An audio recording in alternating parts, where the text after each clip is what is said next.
Hello, ang talakayin natin ngayon ay yung aktual na kaso na dinesisyonan ng ating Korte Suprema tungkol sa warrantless arrest. Okay? Dito sa kasong ito, ang akusado ay inakusahan ng illegal possession of firearms and ammunitions. Yun ang charge na kaso nila. So, base sa version ng mga pulis, ng prosecution na nakahuli sa akusado sa kasong ito, ganito ang sabi nila, na mga bandang alas 3 daw ng madaling araw ay nakatanggap sila ng tawag mula sa isang engineer. Ang sabi niya na yung sasakyan daw niya na nakaparada ay ninakawan. May mga nawawalang item sa loob ng kanyang sasakyan. Nawala yung kanyang lalagyan ng baril, yung tapos, doon sa loob ng lalagyan ng baril na yon, nandoon yung kanyang baril. Tsaka may dalawang magasin na may lamang bala. So, yun ang nireport nila. Nireport ng engineer doon sa mga pulis ng mga alas 3 ng madaling araw. So, ang ginagawa ng mga pulis, matapos nilang may report sa blatter, sa police blatter nila yung pangyayari ng pagnanakaw, pumunta sila doon kung saan nangyari yung krimen, sa lugar kung saan nangyari. Pumunta sila sa crime scene kung saan sinabing ninakaw yung loob ng kotseng, may ninakaw sa loob ng kotse na nakaparada. So pagdating nila doon, nag-interview sila ng mga tao, kumuha sila ng mga information kung anong nangyayari, hanggang sa kalagitnaan ng kanilang investigation ay may na-interview sila na isang lalaki na nagsasabi na nasaksihan daw niya, nakita daw niya yung pangyayari. At ang sabi niya, nagbanggit siya ng 3 pangalan ng mga tao na sangkot daw sa pagnanakaw na yon. At kasama sa pangalan na binanggit niya ay yung akusado sa kasong ito. So, dahil doon sa information na yon, ang ginawa nila ng mga pulis, mga alas 2 na ng hapon, sinamahan sila nung taong nagbigay sila kanila ng informasyon, yung sinabing eyewitness na nakita sa pangyari. Sinamahan sila doon sa bahay kung saan sinasabing nandoon daw yung akusado at kasama yung dalawa niyang kasama. Doon daw sila nagstay doon sa bahay na yon. So pagdating nila doon sa bahay, sumilip ngayon yung pulis doon sa may siwang sa may bintana sa pagitan ng 2 bamboo slats na ng bahay. So pagsilip niya doon, nakita niya yung akusado na nakatulog. So ang ginawa nila, pumasok sila sa bahay. Pagpasok nila sa bahay, nakita nila doon, nakatabi nung akusado na natulog yung 2 bag katabi niya. Ang isa doon sa mga bag ay yung sinasabing ninakaw daw na nanggaling doon sa loob ng kotse. At nandoon nga yung laman ng items na sinasabing nawawala. Tapos yung isa namang bag, nung binuksan nila, doon nila nakita yung 2 bala ng baril, 2 buhay na bala ng baril. Tapos mayroong isang homemade na baril din na may bala din doon, na may bala ring nakalagay. So nung tinanong nila yung akusado, dahil nagising na yon, tinanong nila kung meron ba siyang mga papilis para doon sa baril na nakuha nila doon sa isang bag na may laman na 2 buhay na bala at saka isang improvised na handgun na may bala din sa loob. Hinanapan nila kung meron ba siyang lisensya doon or authority na mag-possess doong firearms na yon. Pero nung wala siyang maipakita, doon na siya inaresto. At yun nga, sinampahan siya ng kasong illegal possession of firearms. So, yun ang version ng mga pulis. Ang sabi naman ng akusado, ang version naman niya, sabi niya na hindi kinontra niya yung aligasyon ng mga pulis o ng prosecution. Ang sabi niya na nung araw daw na yun, lang siya, paikot-ikot, namamasyal lang siya doon sa plaza. At nung namamasyal siya doon sa plaza ay na-meet niya doon yung kaibigan niya, na ang kaibigan na sinabi niya ay yung taong sinabi ng mga pulis na nagbigay sa kanila ng informasyon nagbigay sa yung sinabing nakakita sa pangyayari. Yun yung daw yung na-meet niya doon. Magkaibigan daw sila. So, habang nandun sila sa plaza, nagkita sila, dinala daw siya doon ng kaibigan niya na yon, doon sa bahay ni yung isa pang kaibigan nila na tinatawag na Bikbek. So, pagdating nila doon sa bahay ni Bikbek, umalis daw yung isang kaibigan, yung naging informant ng mga pulis, sabihin na nating informant. Umalis daw yung naging informant ng mga pulis dahil kunin daw yung cellphone niya. Tapos, dahil sa medyo mahabang oras na ang lumipas, hindi pa rin siya bumalik, kaya itong si Bikbek lumabas din ng bahay para hanapin yung sinabing kaibigan nila na naging informant ng mga pulis. So, nung umalis na yung sinasabing Bikbek, ang nangyayari, yung akusado nakatulog dun sa bahay. So, nagising na lang daw siya nung may 3 pumasok doon sa bahay. Tapos, pinataas daw yung t-shirt niya, tapos sinuntok siya. Pagkatapos daw ng masuntok siya, may pinakita daw sa kanyang, ay tinanong daw siya kung tungkol sa isang caliber 45 na barel. At sabi niyang, wala daw siyang alam doon kung ano ba yung sinasabi nilang caliber 45. Tapos may pinakita din sa kanya daw yung sinasabing inaakusa nila na 2 buhay na bala at saka yung improvised na handgun na may bala din, pinakita daw sa kanya. So nung sinabi daw niya na wala siyang alam doon sa tinatanong nila na 45 na barrel, dinala daw siya doon sa police station. Tapos pagdala doon sa police station, binugbog na naman daw siya ulit doon. Pero sa sa trial naman, wala naman naipakitang mga pasa o mga sugat yung akusado, at saka wala rin naman siyang isinampang kaso laban doon sa mga pulis na sinabi niyang nangbugbog sa kanya. So yun ang parang nagiging depensa niya. So ang nangyari, pagkatapos ng trial, na-convict itong akusado sa kasong ito, kinonvict ng trial court. Tapos nung inapilan niya sa Court of Appeals, kinatigan, inaffirm ng Court of Appeals yung naging desisyon ng trial court na i-convict itong akusado for illegal possession of firearms. Kasi ang sabi ng trial court na lahat ng element ng illegal possession of firearm ay sapat daw na patunayan ng prosecution.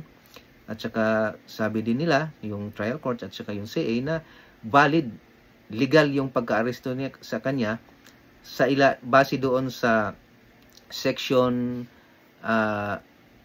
5B ng Rule 113 ng Revised Rules on Criminal Procedure. So ito yung section 5B, ito yung tinalakay natin nung nakaraang video natin, na ito yung when a crime has just been committed and the person arresting has probable cause based on personal knowledge of facts and circumstances that the person to be arrested is the one committing it.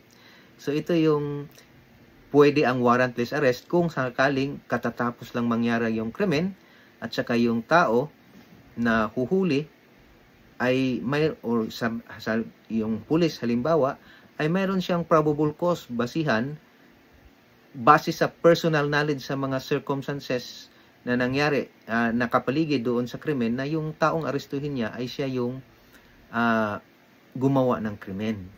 So, sabi ng Court of Appeals at saka ng trial court, valid daw yung warrantless arrest na ginawa sa akusado dahil nga pasok yun sa section 5B ng Rule 113 ng Revised Rules on Criminal Procedure, yung warrantless arrest. Ito yung pinaliwanag natin nung nakaraang video tungkol sa yung hot pursuit. So, dahil doon, inakyat ang kaso sa Korte Suprema. Pagdating sa Korte Suprema, ang ginawa ng ating Korte Suprema, binaliktad yung nagiging desisyon ng trial court at saka ng Court of Appeals. Ang sabi ng ating Korte Suprema, hindi valid yung warrantless arrest na ginawa nila doon sa akusado. Kaya pinawalang sala ng Korte Suprema ang akusado. Kasi unang-una, ang sabi ng ating Supreme Court, yung mga pulis na humuli doon sa akusado, wala silang personal knowledge of the facts and circumstances na sa krimen na nangyayari. Bakit? Dahil yung information tungkol di umano sa involvement or pagkasangkot ng akusado doon sa pagnanakaw ay nanggaling lang sa tip ng isang informant. So, kung wala yung tip ng isang informant, wala silang alam. Hindi nila malalaman na yung akusado pala ay sangkot doon sa pagnanakaw, insidente ng pagnanakaw na iyon. So, wala silang personal knowledge. Hindi nila personal na alam yung involvement ng akusado. So, hindi yun pasok doon sa Section 5B ng warrantless na instances kung saan pwede ang warrantless arrest. Tapos, ang sinabi din ng ating Supreme Court na mahabang oras kasi yung personal knowledge mo sa krimen, dapat may kaakibat yun na may immediacy. Ibig sabihin, yung personal na alam mo doon sa tapos mula nung malaman mo, magkaroon ka ng personal knowledge doon sa facts and circumstances surrounding the incident na nakapaligid doon sa krimen, dapat hindi mahabang panahon, hindi mahabang oras ang lumipas bago maaresto yung akusado. Kasi baka nagbago na-contaminate na yung mga ebidensya, so yung maapektuhan na yung personal knowledge mo sa facts and circumstances na nakapaligid doon sa krimen. So sa insidenteng ito, 11 hours na ang nakalipas mula nung nangyari yung sinabing pagnanakaw hanggang sa mahuli yung akusado. So, hindi na ito pasok kasi masyadong mahabang oras na yon. Nakapag-gather na ng maraming information yung mga pulis. So, meron naman na silang sapat na information. Ang ginagawa na lang sana nila ay nag-apply na lang sila, nag-secure na lang sila ng karampatang warrant sa korte instead na hulihin nila under sa hot pursuit doctrine, yung warrantless arrest by hot pursuit. Kasi hindi na yun pasok. Kasi ang paliwanag ng ating Supreme Court, importante kasi na hindi mahaba yung gap ng time para hindi maapektuhan yung personal knowledge ng taong humuhuli, personal knowledge ng pulis sa mga facts and circumstances na nakapaligid doon sa krimen. Kasi ganito yung simpleng paliwanag dyan. Halimbawa, mayroong isang krimen na nangyari. Mayroong isang taong binaril. Nung binaril yung isang tao, binaril siya sa gitna ng kalsada. Bumagsak siya doon sa gitna ng kalsada. So, pagkatapos niyang barilin yung biktima, namatay, nakabulagta sa gitna ng kalsada. So, kung halimbawang mayroong pulis na makarating doon sa krimen, so ang facts and ang facts and circumstances surrounding doon sa pagpatay ng tao na yon is that binaril siya sa gitna ng kalsada at doon na rin siya nakabulagta sa gitna ng kalsada. Yun yung facts and circumstances doon sa krimen na yon. Ngayon, kung halimbawang makarating ang pulis, tapos pagdating niya, nandoon nga yung tao, may tama ng baril, nakabulagta sa kalsada, so mayroon siya ngayong personal knowledge of the facts and circumstances doon sa krimen na yon. Dahil yun naman talaga ang facts and circumstances sa krimen na yon, na ang tao ay binaril at bumagsak, nakabulagta sa gitna ng kalsada. So, kung makarating agad ang pulis na ngayon at yun pa rin ang senaryong madatnan niya, na yung taong binaril ay nakabulagta sa gitna ng kalsada, may personal knowledge siya sa facts and circumstances. Pero kung halimbawa, sa pangyayaring iyon, mahabang panahon ang dumaan bago nakarating yung pulis. So, ang nangyari, pagpalagay na natin na mayroong mga taong, pagpalagay na natin na nangyari yung krimen sa kalagitnaan sa tanghaling tapat, masyadong mainit. Tapos may dumaang tao, nagmagandang loob, naawa doon sa biktima dahil nabilad sa init. Halimbawa, pagpalagay natin, hinila niya ngayon yung biktima, dinala niya doon sa gilid ng kalsada na may waiting shed. So, doon niya nilagay yung bangkay. So, halimbawa, pagdating ng pulis, yun na yung nadatnan ng pulis, na yung taong binaril na nakabulagta ay wala na sa gitna ng kalsada, nandoon na sa ilalim ng waiting shed. So wala na siya ngayong personal knowledge of the facts and circumstances sa krimen, dahil as far as yung pulis na yun is concerned, ang personal knowledge lang niya ay yung may taong patay sa ilalim ng waiting shed. Hindi na yung may taong pinatay na nakabulagta sa gitna ng kalsada. So yun ang ibig sabihin nun. So kailangan mayroong magkaugnay palagi yung immediacy, yung agaran na pagka-discovery sa krimen, at saka yung personal knowledge. Kasi habang tumatagal, habang humahaba yung panahon mula nung mangyari yung krimen hanggang sa mahuli yung akusado, mas malaking tsansa na maapektuhan na, makontaminate na, magbago na yung facts and circumstances. So, maapektuhan na rin yung personal knowledge nung humuhuli. So, kagaya doon sa example natin, ang facts and circumstances ng krimen ay ang tao ay binaril, bumagsak, nakabulagta sa gitna ng kalsada.